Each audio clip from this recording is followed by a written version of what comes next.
चलिए प्यारे दोस्तों, आप सभी को न्यूज़ का यूट्यूब चैनल पर बहुत ही स्वागत है। और आज मैं आप सभी को सब्जेक्ट इंग्लिश ग्रामर का क्लास लेने वाला हूं, जिसमें हम आप सभी को जो है फ्यूचर इंडेफिनिट टेंस के बारे में बताने वाले हैं, या तो इसी को हम लोग बोलते हैं सिंपल फ्यूचर टेंस। कौन सा टेंस बोलते हैं? Simple future tense. तो चलिए हम लोग क्लास को शुरू करते हैं और आपको बताते हैं कि इसका पहचान क्या होता है। पहचान यानी कि कोड। पहचान यानी कि क्या?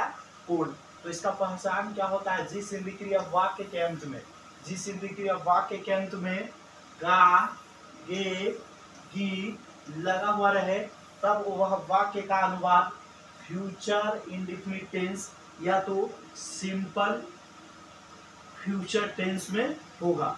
सिंपल क्या? सिंपल फ्यूचर टेंस या तो फ्यूचर इंडेफिनिट टेंस में होगा। ठीक है। अब यहाँ पर देखिएगा, इसका पहचान आप लोग समझे कि जिस संधि क्रिया वाक्य के अंत में गा, गे, गी, जिस संधि क्रिया वाक्य के अंत में क्या लगा रहेगा? गा, गे, गी, तब इसका अनुवाद यानी कि तब इसका ट्रांसलेट जो होगा, ट्रांसलेट हम लोग करेंगे वाक्य के कर्ता के अनुसार। कर्ता जिसको हम लोग क्या बोलते हैं? सब्जेक्ट। जो काम करता है या जिस पर काम होता है उसी को हम लोग क्या बोलते हैं? कर्ता। ठीक है।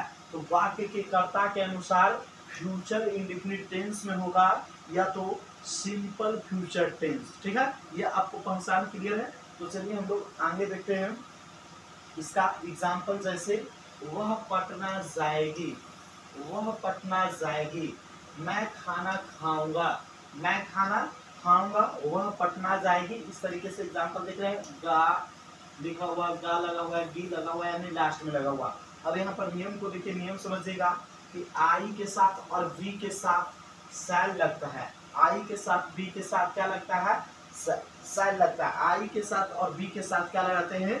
सैल लगाते हैं। आई के साथ और वी के साथ सैल लगता है। आई के साथ और बी के साथ क्या लगता है? सैल लगता है। और बाकी बच गया देखिए, लेकिन सभी सब्जेक्ट के साथ विल का प्रयोग होता है, यानी he, she, it, singular name, plural name, ये सब के साथ हम लोग को किस चीज का प्रयोग करना है? तो विल का प्रयोग।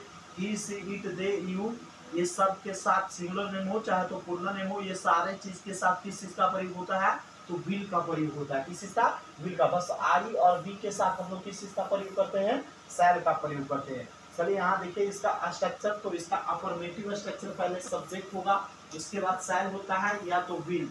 पहले सब्जेक्ट, उसके बाद सैल या विल, उसके बाद गिवन होगा, उसके बाद क्या होता है? ऑब्जेक्ट होता है। उसके बाद देखिएगा इसका नेगेटिव, पहले सब्जेक्ट हो जाएगा, उसके बाद सैल या विल हो जाएगा, उसके बाद नोट होगा, उसके बाद गिवन होगा, और उसके बाद क्या हो जाएगा? ऑब्जेक्ट हो जाएगा। ये हो गया क्या?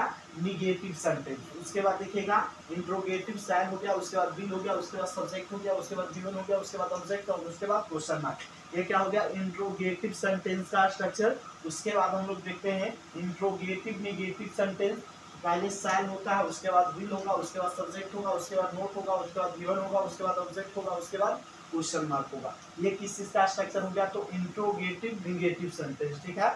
उसके बाद डब्ल्यूएच वर्ड का बात करते हैं, तो डब्ल्यूएच वर्ड, उसके बाद सैल या विल, उसके बाद सब्जेक्ट होगा, उसके बाद गिवन होगा, उसके बाद ऑब्जेक्ट होगा, उसके बाद क्वेश्चन मार्क होगा। और निगेटिव में बस सब्जेक्ट के बाद क्या लग जाएगा? नोट लग जाएगा, और बाकी सारा चीज सेम ही है। डब्ल्यूएच वर्ड है, उसके बाद सैल या विल है, उसके बाद सब्जेक्ट है, उसके बाद नोट है, उसके बाद गिवन है, उसके बाद ऑब्जेक्ट है, और लास्ट में क्वेश्चन मार्क है।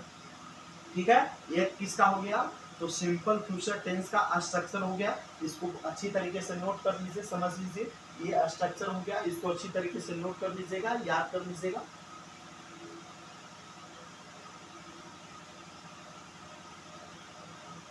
चलिए, जैसे हम लोग एग्जांपल देते हैं कि तुम स्कूल जाओगे, तुम स्कूल जाओगे, ये हमारा कैसा सेंटेंस है? तो ये हमारा सेंटेंस जो है असर्टिव सेंटेंस है। ये हमारा सेंटेंस कैसा है? Assertive sentence. ये हमारा सेंटेंस कैसा? असर्टिव। हम लोग क्रिकेट खेलेंगे, ये भी असर्टिव सेंटेंस है। क्या सीता खाना खाएगी? ये कैसा सेंटेंस है? तो इंट्रोगेटिव सेंटेंस। कैसा सेंटेंस है? Interrogative sentence. वह कब कहानी लिखेगी, यानी एक ऐसा सेंटेंस है डब्ल्यूएच वर्ड। तो यहाँ पर देखिएगा कि तुम स्कूल जाओगे, यानी तुम का सब्जेक्ट हो गया यू, सब्जेक्ट हमारा यू, और यू के साथ क्या लगाएंगे? अभी बताया, तो यू के साथ लगता है विल, यू के साथ विल। और इसमें क्रिया जो होगा, वर्ब का पहला रूप का प्रयोग करना है। क्रिया में वर्ब का क्या रूप? पहला रूप, यानी go, to a school, go to a school, you will go to a school, यानी तुम स्कूल जाओगे।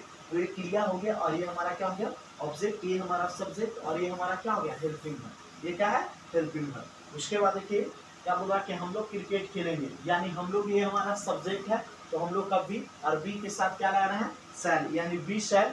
उसके बाद क्या बोल रहा है क्रिकेट खेलेंगे, क्रिकेट खेलेंगे यानी खेलना पे क्या हो जाएगा प्ले, और क्रिकेट का क्रिकेट यानी वी शैल प्ले क्रिकेट, इस तरीके से। उसके बाद क्या बोल रहा है क्या सीता खाना खाएगी, क्या सीता खाना खाएगी। तो पहले क्या होता है इंट्रोगेटिव में पहले शैल या बी, तो सीता एक नाम है ना तो हम क्या बताते हैं सिंगुलर है चाहे तो प्लूरल है, उस शब्द के साथ क्या लगता है विल लगता है। तो पहले विल हो गया, उसके बाद सीता क्या है सब्जेक्ट यानी सीता हो गया, विल हो गया, उसके बाद सीता हो गया, और उसके बाद क्या बोल रहा है खाना खाएगी, खाना खाएगी यानी खाना क्या हो गया वर्ब, खाना क्या हो गया वर्ब यानी ईट, उसके बाद क्या हो गया फूड। इस तरीके से हम बनाएंगे। तो चलिए ये आपको बेहतरीन तरीके से समझ में आया होगा सिंपल फ्यूचर टेंस।